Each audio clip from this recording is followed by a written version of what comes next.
Hi Mitra, எப்படி இருக்க? நல்லா இருக்கியா? நான் நல்லா இருக்கேன். நீ எப்படி இருக்க? நான் நல்லா இருக்கேன். நேற்று எங்கள் கோயில் திருவிழாவில் நான் சும்மாடு வச்சு பால்குடம் எடுத்துகிட்டு போனேன். நீ சும்மாடுன்னு சொன்ன பிறகு எனக்கு ஒரு பழமொழி ஞாபகம் வருது. அந்த பழமொழி தான் எனக்கே தெரியுமே. எங்க சொல்லு. சோழியன் குடிமே சும்மா ஆடாது. எங்க அதனுடைய விளக்கத்தை சொல்லு. ஒருத்தவங்க அவங்களுக்கு தேவைன்னா தான் நம்மளுக்கு எல்லாத்தையும் செய்வாங்க. அதுதானே அதோட விளக்கம். ஐயோ ஐயோ, நீ சொல்ற பழமொழியே தப்பு. சோழியன் குடுமி சும்மாடு ஆகாதாதான் அந்த பழமொழி. உண்மையான பழமொழி. அதோடைய விளக்கம் சோழியர்கள்ன்றவங்க கடவுளுக்கு பணிபுரிகிறவங்க, அபிஷேகம் பண்ணுறது, பிரார்த்தனை பண்ணுறவங்கள தான் நம்ம சோழியர்கள்னு சொல்லுவோம். அந்த சோழியர்கள் கோவில் கும்பாபிஷேகம் அன்னைக்கு கோயில் உச்சியில் இருக்கிற கலசத்துக்கு தண்ணி ஊற்றுறதுக்காக தலையில் தண்ணி கொண்டு போவாங்க.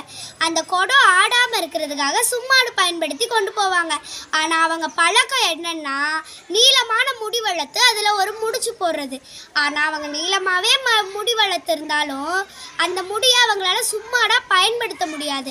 அதைத்தான் சோழியன் குடுமி சும்மாடு ஆகாதுன்னு சொல்கிறாங்க. ஆனால் அது நாளாக மருவி சோழியன் குடுமி சும்மாடு ஆகாதுன்னு மாறிடுச்சு. அடேங்க அப்பா, இன்னைக்கு தான் இந்த பழமொழியோட உண்மையான விளக்கத்தை தெரிஞ்சிருக்கேன். ரொம்ப ரொம்ப நன்றி மித்ரா. பாய்.